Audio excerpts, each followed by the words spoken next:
आदाब और सहबाब, मैं हूं अलीम ताहिर। आफ्ताब एहसास चैनल पर आप सबका इस्तकबाल है। आइए आज के इंटरव्यू में हम मालेगांव शहर की सियासी मशहूर शख्सियत, राष्ट्रवादी कांग्रेस पार्टी के सदर मोहतरम सलीम रिजवी साहब से उनकी ज़िंदगी के सफ़र के मुताल्लिक मालूमात हासिल करते हैं।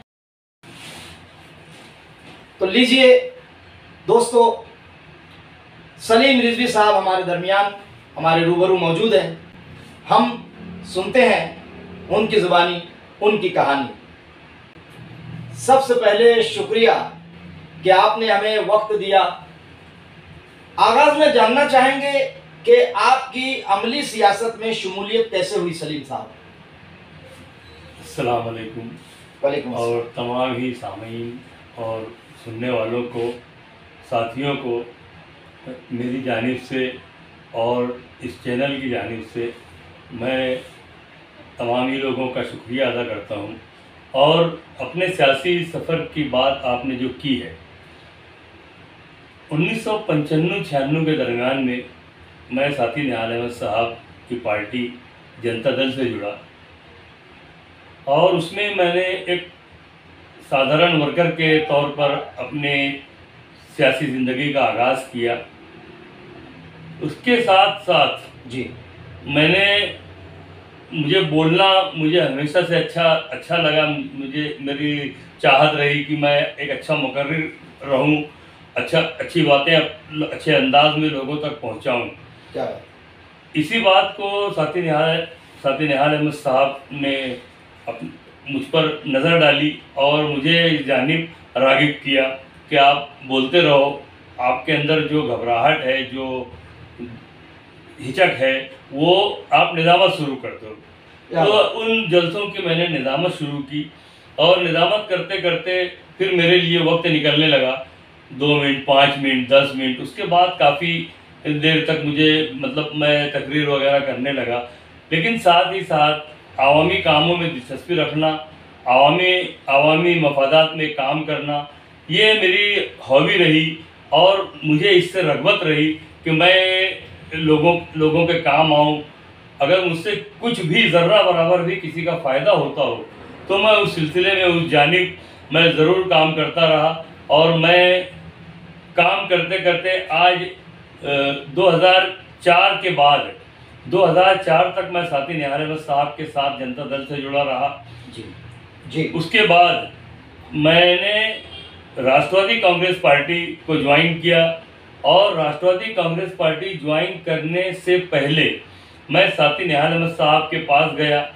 उनसे कहा कि साहब, मैं राष्ट्रवादी कांग्रेस पार्टी में जा रहा हूँ, मैं वहाँ पर काम करना चाहता हूँ, क्योंकि जो उस दरमियान के जो तजर्बात रहे उसमें कुछ बातें मुझे मुनासिब नहीं लग रही थी। इसलिए मैं उन वजूहात पर ना जाते हुए मैंने साथी निहाल अहमद साहब को एतमाद में लेकर अपनी बात उनको समझाकर मैं राष्ट्रवादी कांग्रेस पार्टी में चला गया। उसके बाद मैं मुख्तलिफ मरहलों में संगठक, तालुका अध्यक्ष और अकलती सेल के शहर अध्यक्ष और ऐसे मुख्तलिफ ओहदों पर काम किया। और आज मौजूदा हालत में ये है कि मैं राष्ट्रवादी कांग्रेस पार्टी मालेगांव शहर का ज़िलाई सदर हूँ और ये अल्लाह का करम। ये बहुत बड़ी बात है। मैं बहुत मुसर्रत महसूस कर रहा हूँ कि मालेगांव की सियासत पर तकरीबन 25 से 30 साल यहाँ पर राज करने वाले मोहतरम निहाल अहमद साहब के साथ आपने काम किया और उनके तजुर्बात की रोशनी में आपने अपने सफ़र की इब्तिदा की और काफ़ी वक्त उनके साथ गुजारा। ये बहुत बड़ी बात है और मालेगांव वालों के लिए खुशनसीबी की बात है कि आपने उनसे बहुत कुछ सीखा है। तो मैं आपकी ज़िंदगी, ज़ाती ज़िंदगी और सियासी ज़िंदगी में आप कैसे तवाज़ुन कायम रखते हैं, इसके बारे में जानना चाहूँगा। असल में अगर आप देखें जी, 30-35 साल के जो तजुर्बात हैं जी, उसमें जो सियासी वर्कर हैं वो 2001 और 2002 इस दरमियान में जो मालेगांव महानगर पालिका का इलेक्शन हुआ और मालेगांव म्यूनसिपलिटी ख़त्म हुई, वहाँ तक समाजी और सियासी वर्करों की अहमियत थी। अच्छा। उससे पहले के जो हालात रहे उसमें सियासी कामकाज करना और अपने घर का चूल्हा चक्की भी बराबर चलता रहे उस पर भी ध्यान देना, ये असल में तमाम सियासी वर्करों ने उस पर ध्यान न देते हुए वो एक पार्टी के बंद कर रहे और एक पार्टी के साथ में उनका कुछ हदिया, पगार, भत्ता, हफ्ता, ये इस पर उनकी जिंदगी चलती रही जी। लेकिन मैंने अपनी ज़िंदगी में मेरे जो ज़रिया माश था, मैंने मेरा ज़रिया माश जो एक ठेकेदारी है, सिविल कंस्ट्रक्शन का मेरा ITI का मैंने कोर्स किया था और वो कोर्स भी मैंने साथी निहाल अहमद साहब की ITI जमहूर ITI से किया और उसका फ़ायदा मुझे ये मिला कि मैं तामीरात की दुनिया में मैंने बहुत सारे छोटे बड़े काम किए और वही मेरा ज़रिया माश रहा और मेरा काम जो है शाम में 6 बजे खत्म हो जाया करता था। शाम में मेरा कामकाज खत्म होने के बाद मैं सियासी मेरी एक्टिविटी शुरू हो जाती थी और मैं मुसलसल साथी निहाल अहमद साहब के साथ रहा करता था और मेरे घर का कामकाज भी चले, मेरे बच्चों की पढ़ाई हो, मेरे बच्चों को इल्म मिले, अच्छी तालीम मिले, उनको अच्छी जगह मिले, समाज में इज्जत मिले, ऐसे ओहदों तक पहुंचाने के लिए मैंने अपने आप को अपने ज़रिए माश जो ठेकेदारी रही, मैं प्राइवेट ठेकेदारी करता रहा, उससे जुड़ा रहा और इस सिलसिले में बहुत सारे लोग ऐसे रहे कि जिन्होंने अपने आप को एक पार्टी से बांध कर रखा।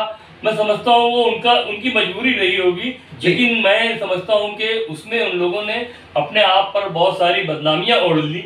अल्लाह रब्बुल इज़्ज़त ने मुझे इन तमाम बुराइयों से, बदनामियों से महफूज रखा और अल्लाह रब्बुल इज़्ज़त का लाख लाख करम है कि आज तक मुझ पर किसी भी किस्म का बदनवानी का, तोड़ीबाजी का, भ्रष्टाचारी का कोई ऐब नहीं लगा, कोई मतलब मुझ पर इल्ज़ाम नहीं लगा।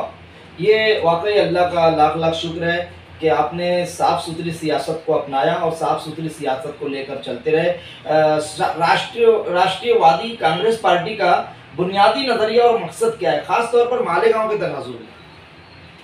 देखिए, राष्ट्रवादी कांग्रेस पार्टी यहाँ पर जिस दिन बनी उस दिन से यहाँ पर है, लेकिन वो अलग अलग सुदूर आते रहे, अलग अलग सुदूर के हाथ में राष्ट्रवादी कांग्रेस पार्टी जाती रही, लेकिन राष्ट्रवादी कांग्रेस पार्टी का जो बुनियादी जो मंशूर है वो 80% समाज कारण और 20% राजकारण, यानी जो समाज के जो कामकाज है वो इंतहाई ज़रूरी है, जो समाज से अपने आप को जोड़ कर रखते हैं, समाज को जोड़ कर रखते हैं। और 20% राजकारण का मतलब ये है कि अगर आपको इलेक्शन में जाना है, लड़ना है, आपके साथ में कोई किस्म की नाइंसाफ़ी होती है, उसके लिए तहरीक है, एजिटेशन है। जैसे मैं आपको बताता चलूँ कि 20% राजकारण में अभी हम लोगों ने एक तहरीक शुरू कर रखी है जो पावर लूम मजदूरों के ताल्लुक से है। इसी तरीके से राष्ट्रवादी कांग्रेस पार्टी के सदर जनाब शरद पवार साहब ने जो किसान है महाराष्ट्र भर के और हिंदुस्तान भर के किसानों का 70,000 करोड़ रुपए एक वक्त में कर्ज माफी कर दी है। ये समाज कारण था। 20% राजकारण में ये और मालेगांव शहर के जो 80% समाज कारण ये है कि मालेगांव शहर में गुज़िश्ता 20-25 वर्षों में कोई भी पावर लूम मजदूर के ताल्लुक से आवाज़ उठाने के लिए अपने आप को राजी नहीं कर सका। ये काम माशाल्लाह हम लोगों ने राष्ट्रवादी कांग्रेस पार्टी के परचम तले पावर लूम मजदूरों के लिए राष्ट्रवादी कामगार सेल का कयाम किया। उसकी सदारत जो है हमारे अल्ताफ शेख साहब उनको दी, असलम अंसारी साहब उनको जनरल सेक्रेटरी बनाया और एक बाकायदा एक तंजीम खड़ी की जो मजदूरों के मसाइल पर, मजदूरों की उजरत पर बात करती है। मजदूरों के लिए 30 पैसा पर मीटर अजाफी मजदूरी मिले, इसके लिए हमारी जद्दोजहद जारी है। इसके लिए इंशाअल्लाह अनकरीब हम लोग मालेगांव महानगर पालिका पर एक बड़ा धरना और बड़ा एहतजाज करने वाले हैं और ये एहतजाज मालेगांव शहर की तारीख बदल देगा। मालेगांव शहर के मजदूरों को उनका जायज़ हक मिले, उसके लिए हम तन मन धन से उनके साथ में खड़े रहेंगे, उनके शाना बशाना रहेंगे। शहर के नौजवानों, बेरोजगारों और कारोबारी तबकों के लिए आपकी पार्टी का वाज़ेह रोड मैप क्या है, खास तौर पे नौजवानों बेरोजगारों? नौजवानों के ताल्लुक से बोलने से पहले जी। मैं पावर लूम मजदूरों के ताल्लुक से एक बात वाज़ेह करूं हाँ। कि मालेगांव शहर में जो पावर लूम कारीगर है, जी। वो पावर लूम कारीगर की पगार नहीं बढ़ी। वो 4 लूम चलाता था तो 8 लूम उसको कर दिया गया। महंगाई के मुनासिब ज़्यादा लगी तो उसको 12 लूम और 20 लूम तक कर दिया गया, लेकिन उसकी उजरत नहीं बढ़ी, बल्कि उसकी मेहनत बढ़ाकर उसको पैसा ज़ायद मिलने लगा। मैं चाहता हूं कि मालेगांव शहर पावर लूम सनत की वजह से धड़कता है। मालेगांव शहर का दिल जो है पावर लूम बुनकरों की वजह से धड़कता है, मजदूरों की वजह से धड़कता है। इसलिए मैं चाहता हूं कि पावर लूम बुनकर और पावर लूम मजदूरों का फायदा हो।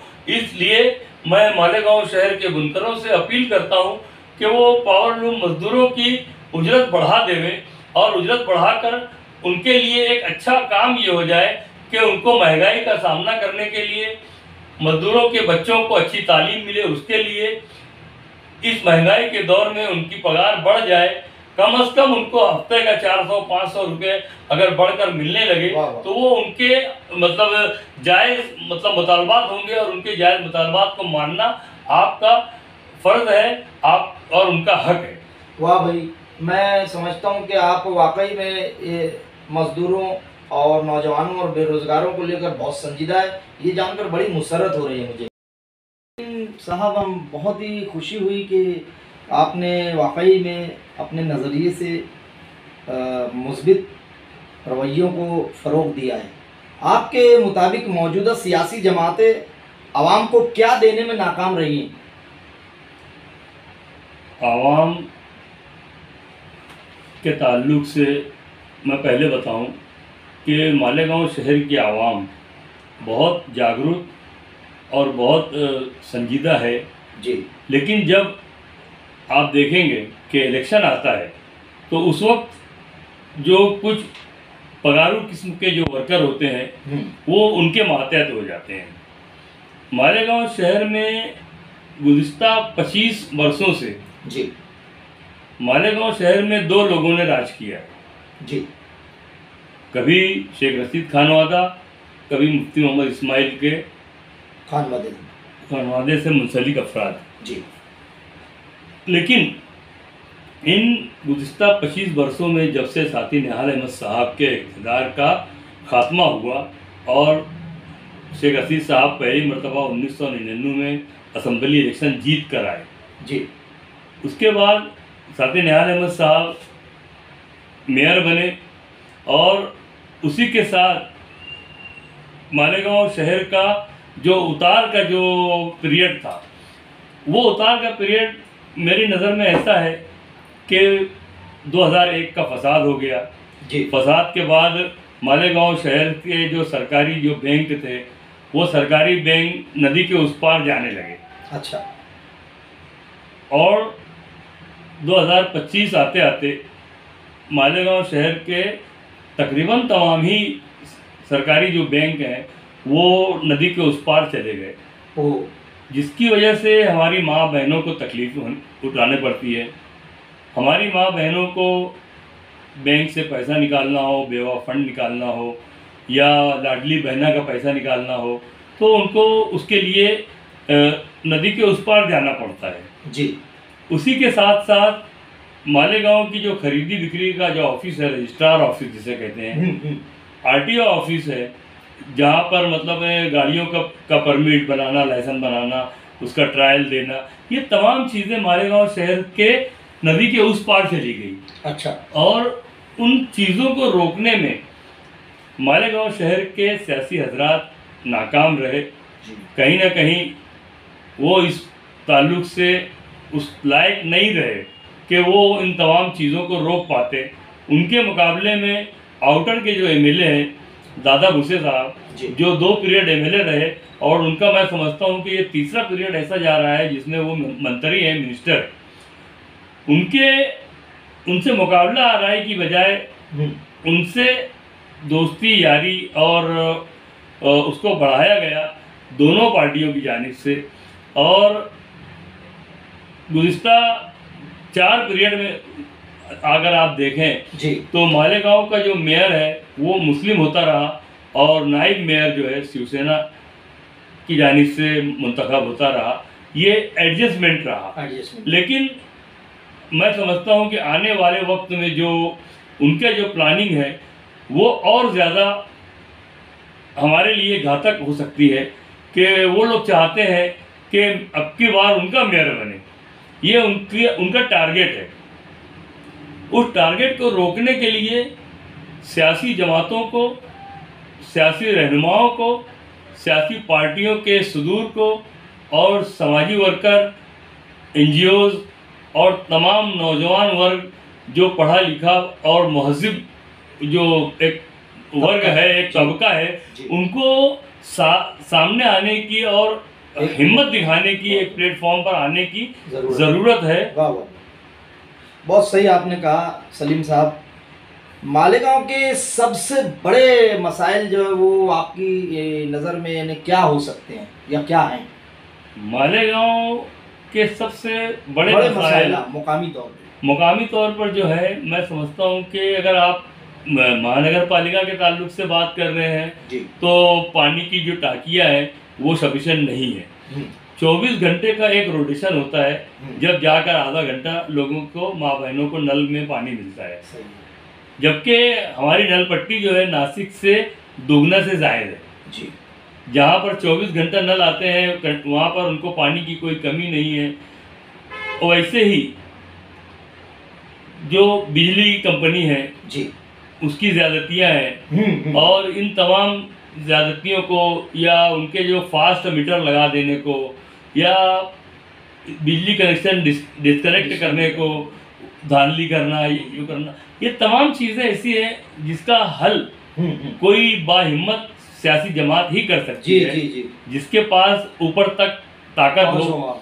जैसे कि मैं मेरी पार्टी के ताल्लुक से कहूँ कि राष्ट्रवादी कांग्रेस पार्टी, अगर मैं मालेगांव शहर का सदर हूँ तो मेरे ऊपर शशिकांत शिंदे साहब महाराष्ट्र प्रदेश के सदर हैं। क्या कहें? उनके ऊपर सुप्रियाताई सुले जो हैं वो ऑल इंडिया नायब सदर, ऑल इंडिया कारगुजार सदर हैं।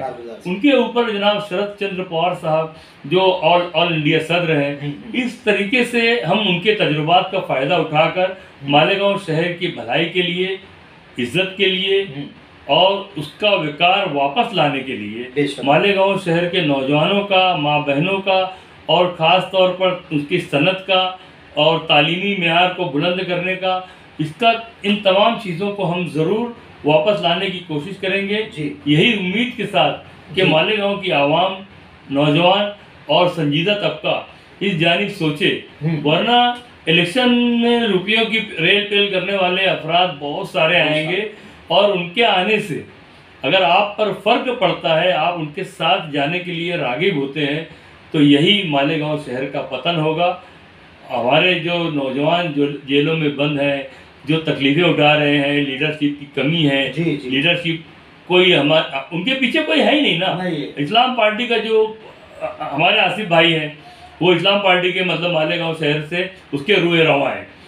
MIM के जो है हमारे मुफ्ती इस्माइल साहब हैं, ये उनकी एक सिंगल MLA हैं जो पूरे महाराष्ट्र में 280 MLA में एक हैं जी।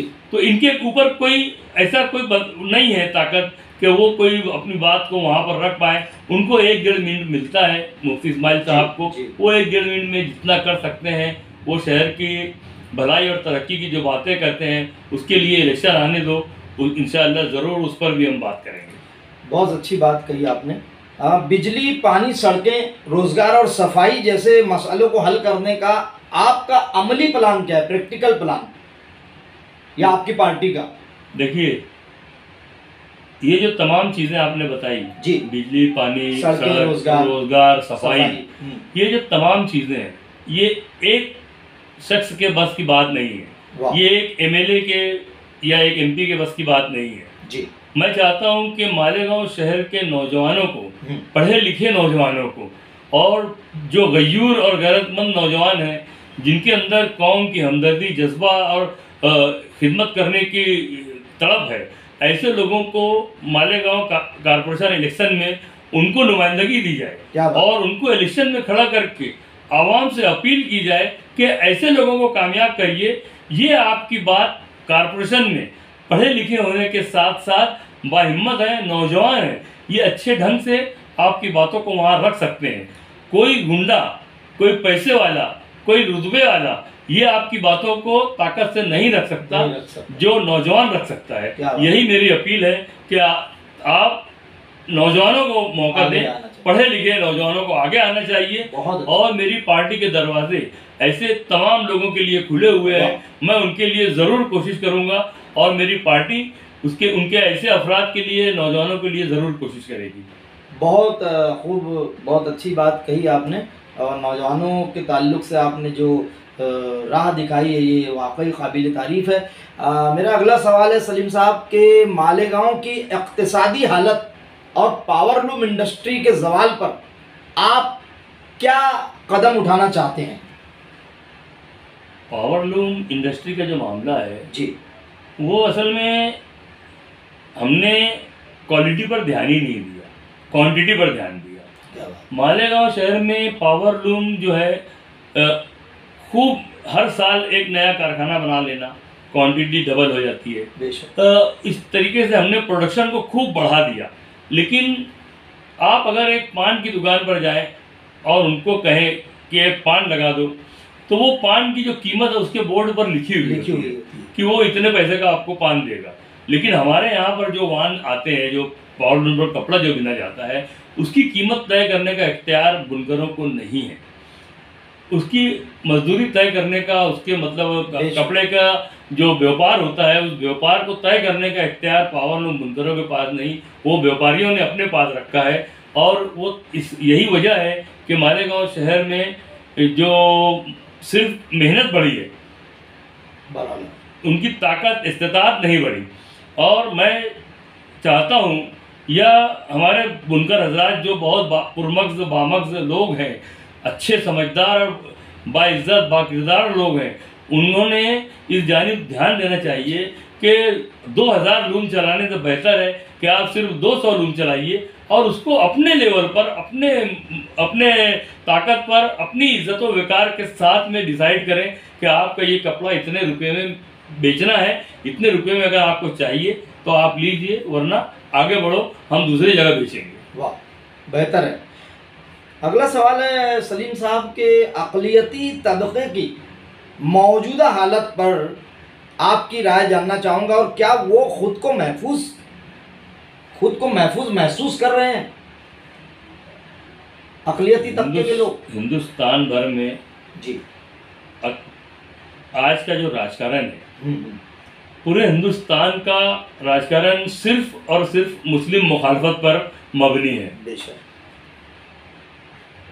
सब किरकोल, छोटे से छोटा आरएसएस का, बीजेपी का या बजरंग दल का, वीएचपी का कोई कार्यकर्ता, मामूली कार्यकर्ता उठता है, किसी भी मुसलमान को पकड़ लेता है, किसी भी मुसलमान के खिलाफ में नारेबाजी करता है।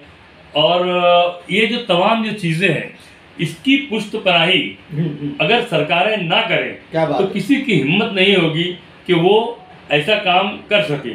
क्योंकि हिंदुस्तान में संविधान का, जमहूरियत का राज है। जमहूरियत के राज में हर एक का मुकाम है, हर एक की इज्जत है, हर एक को बोलने का अधिकार है। सलीम साहब, मेरा अगला सवाल है फ़िरका वाराना हम आहंगी और अमन को बरकरार रखने के लिए आप क्या पैगाम देना चाहेंगे समाज को? जी, ये हिंदुस्तान का सबसे अहम सवाल है। जी, फ़िरका वाराना हम आहंगी रखने के लिए, अमन बरकरार रहे इसके लिए, और मालेगांव शहर में ख़ास तौर से जो हालात हैं, वो हालात बताते हैं कि किस तरीके से मालेगांव शहर के लोगों ने पार्लियामेंट इलेक्शन में अपने वोटों का इस्तेमाल किया। इसी तरीके से, इसी तर्ज पर अगर हम अपनी वोटों की लाज रखें और अपने जो मत अधिकार है उसका इस्तेमाल करें, तो एक हद तक हम लोग एक अपनी ताकत बना सकते हैं, अपना एक वजन कायम रख सकते हैं।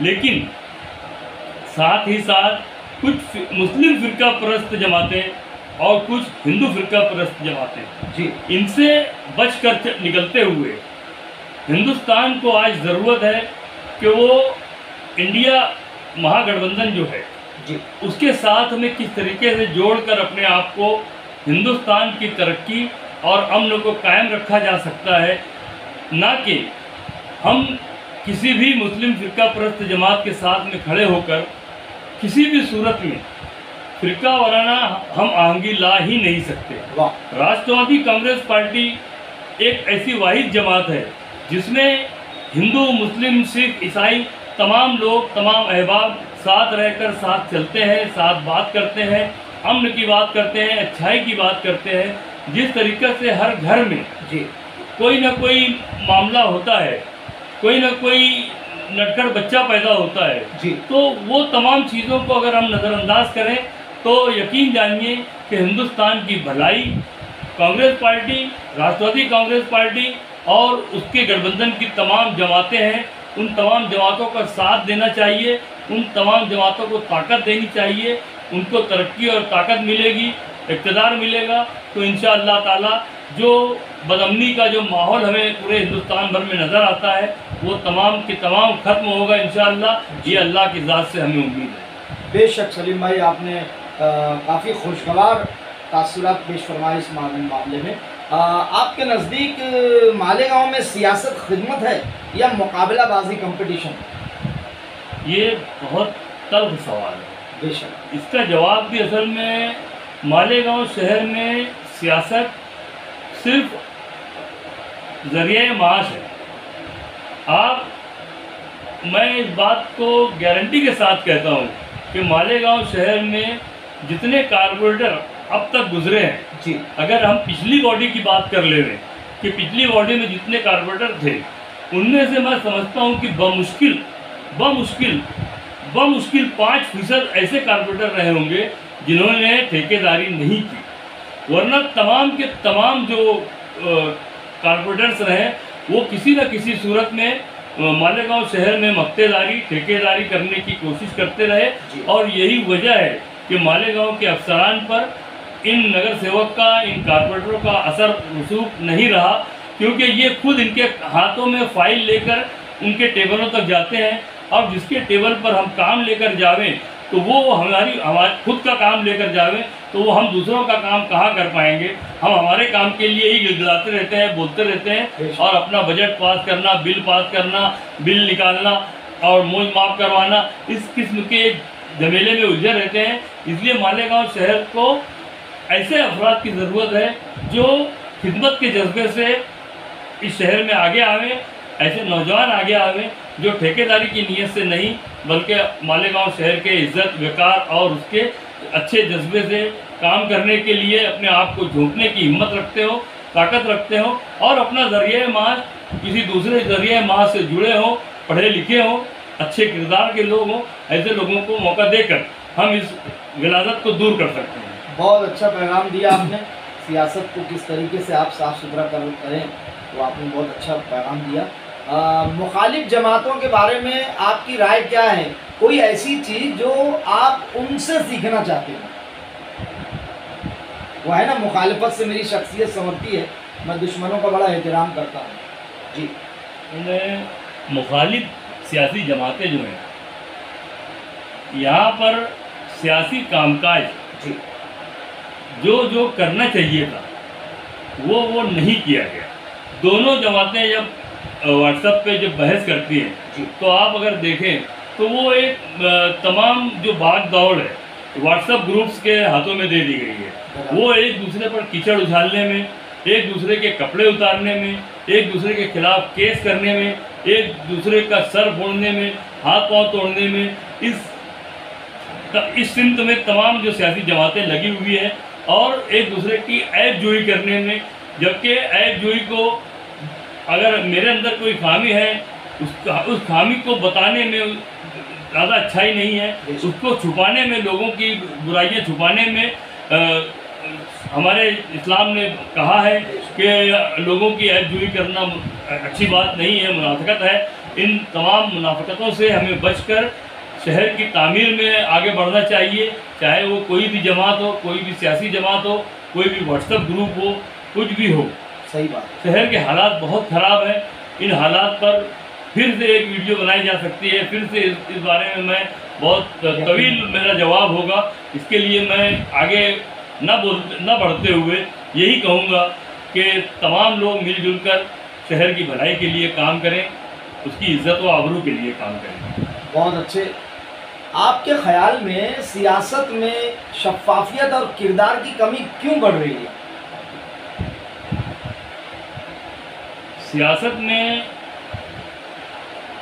सियासत एक मौका होता है। वाह। अगर हमें कोई कुर्सी मिली है जी, चाहे वो एमएलए हो, एमपी हो, मेयर हो जी, या किसी पार्टी की सदारत हो, बेशक, ये एक मौका अल्लाह की जानिब से हमें दिया जाता है, मिलता है कि किस तरीके से हम इस ओहदे का इस्तेमाल अवामुन नास की भलाई के लिए करें। अगर ऐसा नहीं करते हैं तो यहीं से सियासी गिरावट शुरू होती है, जवाल शुरू होता है। और यही वजह है मालेगांव शहर में कि इस जानिब किसी की तवज्जो ही नहीं रही। हर एक ने अपने आप को पैसा कमाने की मशीन समझा, पैसा कमाने का जरिया कुर्सियों को समझा। यही वजह है कि मालेगांव शहर का सियासी जवाल जो शुरू हुआ है। एक वक्त था जब मालेगांव की सियासत का पूरे हिंदुस्तान में बोलबाला हुआ करता था। हिंदुस्तान के किसी भी हिस्से में, महाराष्ट्र के किसी भी हिस्से में जब हम कहा करते थे कि हम लोग मालेगांव के हैं, तो लोग कहा करते थे सामने वाला कोई हिंदू हो, मुस्लिम हो या कोई सियासी गैर सियासी हो, तो कौन सा मालेगांव? वो साथी निहाल अहमद साहब का मालेगांव। ये आज हमने ये जगह खो दी है। आज हम पर मुख्तलिफ किस्म के इल्ज़ामात हैं, मुख्तलिफ किस्म के दवाल से हम गुजर रहे हैं। इसके लिए हम अल्लाह रब्बुल इज़्ज़त से दुआ करते हैं कि अल्लाह ऐसे हालात से हमारी हिफाजत फरमाए। आमीन। बेशक। आने वाले म्यूनसिपल या असम्बली इंतखाबात के लिए आपकी हिकमत अमली क्या हो है या क्या हो सकती है? इसका जवाब तो मैंने पिछले सवालों में ही दिया कि मैं राष्ट्रवादी कांग्रेस पार्टी के परचम तले शरद पवार साहब की रहनुमाई में, शशिकांत शिंदे साहब की निगरानी में और मालेगांव शहर के तमाम उन नौजवानों को, एनजीओज़ को जी और छोटी छोटी सियासी जमातों को जी एक मुकाम पर देखना चाहता हूं। और मैं चाहता हूं कि हम एक दूसरे से राब्ते में आएँ और एक ऐसा समाज तश्कील करें कि जिसको लोग अच्छी नज़र से देखें, अच्छी निगाह से देखें और आवाम रुपयों पैसों की तरफ न देखते हुए आपके किरदार को, आपकी अच्छाई को, आपकी पार्टियों के नाम और नमूद को कबूल करे और आपकी पार्टियों को वोट देकर उन ऐसे पैसे वालों को, रुपये पैसों को बेदरीग इस्तेमाल करने वालों को सबक सिखा सके और ऐसे लोगों को तो नाकाम कर देवे और मुखलिस लोगों को, अच्छे लोगों को, ईमानदार लोगों को, पढ़े लिखे और तालीम याफ्ता अफराद को, नौजवानों को आगे लाए और उनको इंतखाब में चुनवा कर लाए, मुंतखब करके लाएँ और मालेगांव शहर के मुकद्दर को वापस अच्छा ताबनाक बनाने की कोशिश करें। बेशक बेशक। अगर आवाम सलीम भाई आप पर एतमाद करे और आपको इख्तियार दे, यानी आपको जिताए, तो सबसे पहला काम आप क्या करेंगे, क्या होगा? अगर मालेगांव शहर के आवाम ने जी राष्ट्रवादी कांग्रेस पार्टी के परचम तले जी और हम जो महाज बना रहे हैं उन तमाम जमातों के साथ रहकर मालेगांव शहर के आवाम ने हमारा साथ दिया, तो सबसे पहले मैं इस बात का यहाँ से वादा करता हूँ, ऐलान करता हूँ कि मालेगांव शहर का मेयर जो होगा वो मुसलमान होगा। क्या बात है। हम किसी फिरका परस्त को इस ओहदे पर नहीं देखना चाहते। बहुत जो इस शहर के लोगों को डर लगा हुआ है कि अगर कुछ इधर से चुनकर आ गए, कुछ उधर से चुनकर आ गए तो एक जमात, ये दोनों मिलने वाले नहीं। जब ये मिलने वाले नहीं तो इनको तीसरी जगह जाकर मिलना होगा। अगर आप तीसरी जगह जाकर मिलते हैं तो हमारा मेयर की कुर्सी खतरे में रहेगी। तो मैं चाहता हूं कि मालेगांव शहर के विकार का सौदा ना किया जाए, उसकी अजमत को नीलाम ना किया जाए, बल्कि उसकी अजमत को कायम रखने के लिए सेकुलर जमातों को, सेकुलर पार्टियों को, बाइज्जत लोगों को, जो अपने अना में, अजीज दोस्तों, मैं चाहता तो अजीत दादा पवार की जो राष्ट्रवादी कांग्रेस पार्टी है, मैं उसकी सदारत भी ला सकता था, उसमें भी जा सकता था, लेकिन मैं सेकुलर जमातों के साथ रहना पसंद किया। यहाँ पर हम मुफलिसी में सही, हमारे पास बहुत रुपए पैसे नहीं सही, हम फिर भी कस्म कुर्सी की हालत में भी हम चाहते हैं कि हमारा विकार, हमारी इज्जत बनी रहे और हम मालेगांव शहर के विकार को कायम रख पाएँ। यही हमारी कोशिश होगी, यही हमारी जद्दोजहद होगी और इसके लिए हमारी कोशिश है, आपसे अपील है, आपसे गुजारिश है कि आप मालेगांव शहर की आवाम, फैसला कुन जो ताकत है आप ही के पास है, आप ही फैसला करें कि आप मालेगांव शहर को कैसा देखना चाहते हैं। मेरा अगला सवाल है कि सियासत में आपका रोल मॉडल या मुतासिर करने वाली शख्सियत?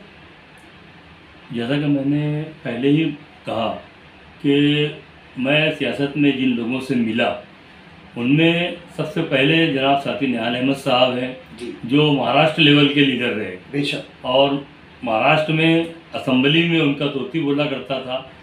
जब तक साथी निहाल अहमद साहब रहे तब तक महाराष्ट्र भर में अगर हम कहीं चले जाएं तो साथी निहाल अहमद साहब का मालेगांव इस नाम से मालेगांव को याद किया जाता था। बेशक बेशक। उसके बाद जब मैं 2004 में राष्ट्रवादी कांग्रेस पार्टी में गया तो मैं सेकुलर नज़रियात की बुनियाद पर जनाब शरद पवार साहब की पार्टी में गया। क्या कहना? और वही उनका नज़रिया, उनका काम करने का जज्बा, वो आज 84-85 साल की उम्र में जिस तरीके से काम करने के लिए अपने आप को लगाए रहते हैं, ये उनका जज्बा है वाकई। और इसी वजह से साथी निहाल अहमद साहब के साथ साथ जनाब शरद चंद्र पवार साहब मेरे रोल मॉडल रहे और काम करने का जो जज्बा है, सुबह उठकर 7 बजे लोगों के लिए बैठना, ये अजीत दादा पवार साहब में ये खूबी रही है।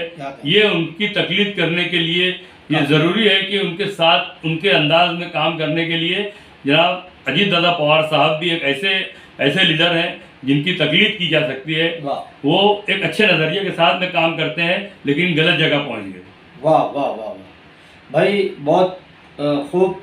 नाकामी और मुखालफत के वक्त आप हौसला कैसे बरकरार रखते हैं? नाकामी और कामयाबी हमेशा अल्लाह के हाथ रही। सुभान अल्लाह। मैं अपनी ज़िंदगी की शुरुआत में बहुत मामूली किस्म का हालात से गुज़रा हूँ।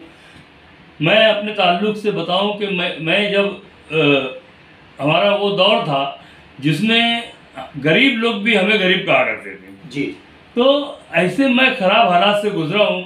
आज अल्लाह रब्बुल इज़्ज़त ने मुझे अच्छी जगह दी, अच्छा नाम दिया, अच्छा ओहदा दिया और अच्छे लोगों में बैठने उठने का मौका दिया और लोगों की खिदमत करने के लिए मुझे एक ओहदा अता किया। इसके लिए ये सब तमाम ऐसी चीज़ें हैं जो मुझे हौसला देती हैं और मुझे अपने आप को जगाए रखने के लिए काफ़ी है। बहुत खूब साहब। आखिरी सवाल है मेरा सलीम साहब आपसे, वाकई कि आवाम और नौजवानों के लिए आपका एक सादा मगर अहम पैगाम क्या हो सकता है? मालेगांव शहर की आवाम के लिए और मालेगांव शहर के नौजवानों के लिए मेरा सिर्फ एक संदेश है, एक पैगाम है। वो पैगाम ये है कि मालेगांव कॉरपोरेशन का इलेक्शन आने वाला है। इस इलेक्शन में बहुत सारे सियासी जमात के नुमाइंदा अफराद आपके पास आएंगे, रिश्तेदारी बताएंगे, ताल्लुकात बताएंगे, खौफ बताएंगे, डर बताएंगे, रुपए पैसे की रेल पेल बताएंगे। इन तमाम चीज़ों को नज़रअंदाज करके अगर आप आगे बढ़ते हैं तो आप जागे रहेंगे और अच्छे लोगों का इंतखाब कर सकेंगे, क्योंकि जहाँ लालच होती है, डर होता है, खौफ होता है, वहाँ पर अच्छा इंतखाब हो ही नहीं सकता। इसलिए मेरा पैगाम है कि आप ईमान के साथ, अच्छाई के साथ, अपनी कौम की भलाई के साथ, शहर के लिए अच्छे जज्बे के साथ में आप इस मर्तबा मैदान अमल में आएँ, वोट दें और वोट ऐसे अफराद को दें जो आपका साथ दें, आपकी इज्जत व विकार का ख्याल रखें। यही मेरा पैगाम है, यही मेरी गुजारिश है और यही मेरी अपेक्षा है, यही मेरी तमन्ना है कि तमाम लोग इस मर्तबा ऐसे लोगों को चुन कर दे जो मालेगांव शहर कॉरपोरेशन का रवैया ही बदल देवे और मालेगांव शहर की साफ सफाई और यहाँ के निज़ाम को दुरुस्त रखे। मालेगांव शहर का प्रशासन और शासन इन तमाम लोगों तक अपनी बात को पहुँचाने वाले अफराद को चुन कर दे।